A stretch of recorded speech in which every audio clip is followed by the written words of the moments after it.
wafdi uu hogaaminayo wasiirka waxbarashada hidaha iyo tacliinta sare ee dowladda federaalka Soomaaliya mudane Cabdiraxmaan Daahir Cusmaan ayaa soo gaaray caasimadda dalka Pakistan ee Islamabad.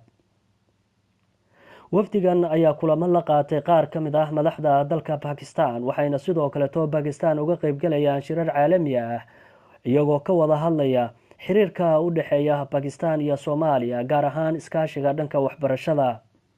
wasiirka waxbarashada ayaa maanta la kulmay madaxda laanta tacliinta sare ee dowladda Pakistan waxayna ka wada hadleen iskaashiga xagga waxbarashada. laanta tacliinta sare ee Pakistan ayaa waxa ay tahay mid muhiim u ah ardayda Soomaaliyeed ee wax ka barta Pakistan iyo sidoo kale guud ahaan ardayda Soomaaliyeed ee doonaya inay wax ka bartaan Pakistan. laanta tacliinta sare ee dowladda Pakistan iyo wafdiga uu hogaaminayo wasiirka waxbarashada ee dowladda federaalka ayaa ugu dambeyntii gaaray safgarad waxayna halkaa ku kala saxiixdeen heshiiskan ay gaareen labada dhinac oo ay goobjoog ka ahayd safiirka Soomaaliya u fadhida Pakistan Marwa Khadija Maxamed Al-Makhzumi ayaa waxa uu yahay mid labada dalba dan u ah.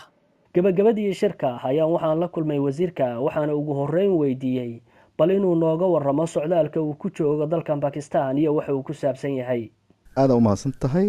socdaalkay wuxuu ku saabsan yahay waa booqasho 2 maalmood ah 2 maalmood iyo bar.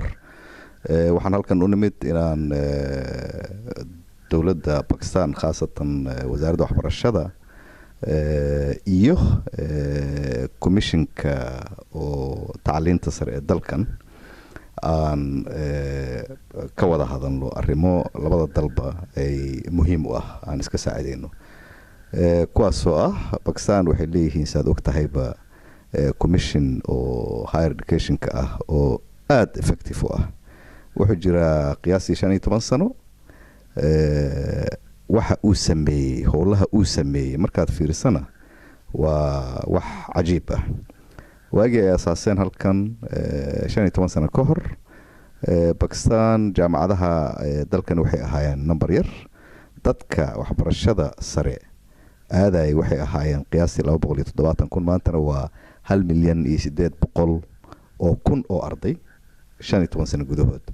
marka number 1 waxay ahayd bal horto maadaama aan rabno anaga inaan samayno commissionka higher educationka maadaama aan rabno in waxbarashada tacliinta sare aan wax ka qabanno maadaama Pakistan ay muhiim noo tahay waxyaabo badan aan wadaagno dhaqan iyo diin iyo waxyaabo la mid ah maadaama ay ayaguna taariikhiyan waxbarashada dalka Soomaaliya dadkii soo dhisay waagii hore ay ahaayeen. marka waxaan rabnay bal in aan waxna ka barano horumarkan hadda oo ugu dambeeyay oo xoogan say u gaareen inaan fiirino iyo inaan bal haddii aan heshiis wada geli karno oo aan iska kaashano labada wasaaradood khaasatan tacliinta sare kaasoo ayagana ay naga caawinayaan xagga farsamada sidii waxaan dhisa lahaynay maadaama aqoon fog ay u leeyihiin. taas ayaa horto muhiimadiisa ay ahayd. waxyaabaha ugu timid waxaa ka mid ah inaad la kulanto laanta tacliinta sare ee Pakistan. maanta ayaad kulan la qaadatay waxaana la soconnaa higher educationka ama laanta tacliinta sare ee Pakistan inay tahay meelaha scholarshipyada Pakistan laga bixiyo. marka waxyaabaha aad ka wada hadasheen ama aad isla garateen ugu dambeyntii maxaa ka mid ah haddii hal iyo laba aad nooga sheegtay? waxaan isla gaarnay horta dhowr qodob. guud ahaan waxaan isku raacnay in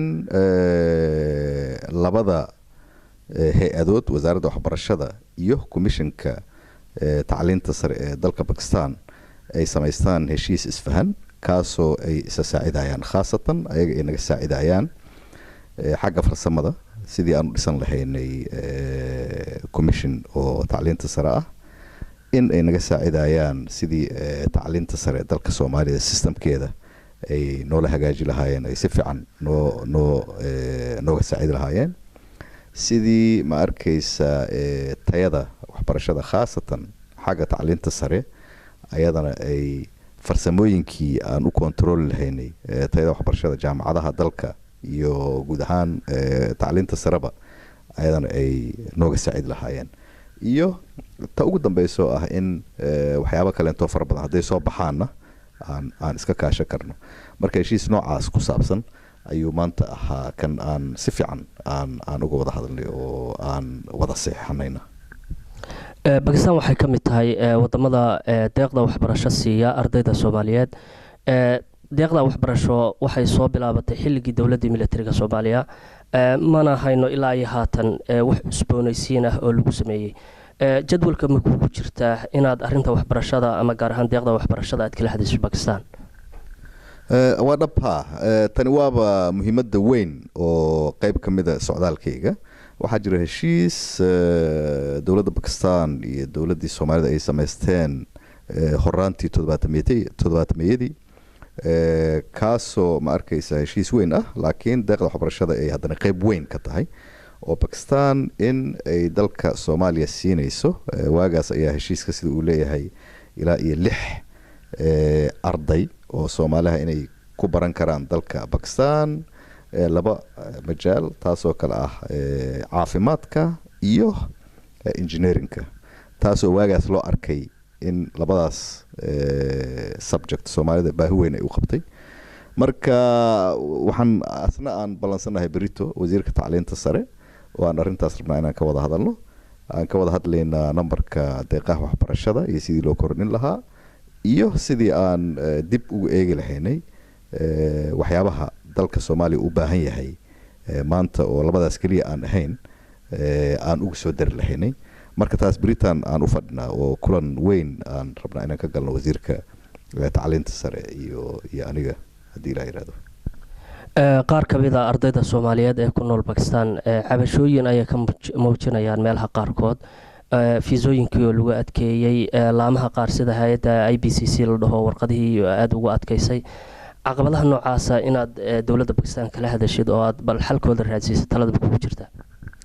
aada umahadsan tahay. taas waa dhab. horto mar walba markii aan meesha nimaadno waan dhegeysanaa ardayda iyo ma arkaysa wax ka barata meesha iyo waxyaabaha ay la kulmaan oo caqabaadka ah iyo dhibaatooyinka haysto.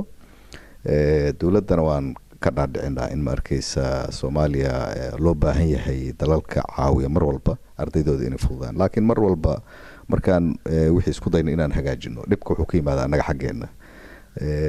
mar walba ardayda waxay kusoo galaan siyaabo ma arkaysa aan ahayn sidii loogu talagalay.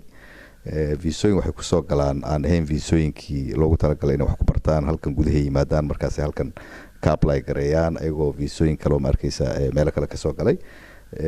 shahaadooyinka ay wataan iyo baasaboorada ay ku yimaadaan oo ma arkaysa iswaafaqsan, taasoo tuhun oo soo galayo in waxaana ay yihiin wax ma arkaysa aan sax ahayn.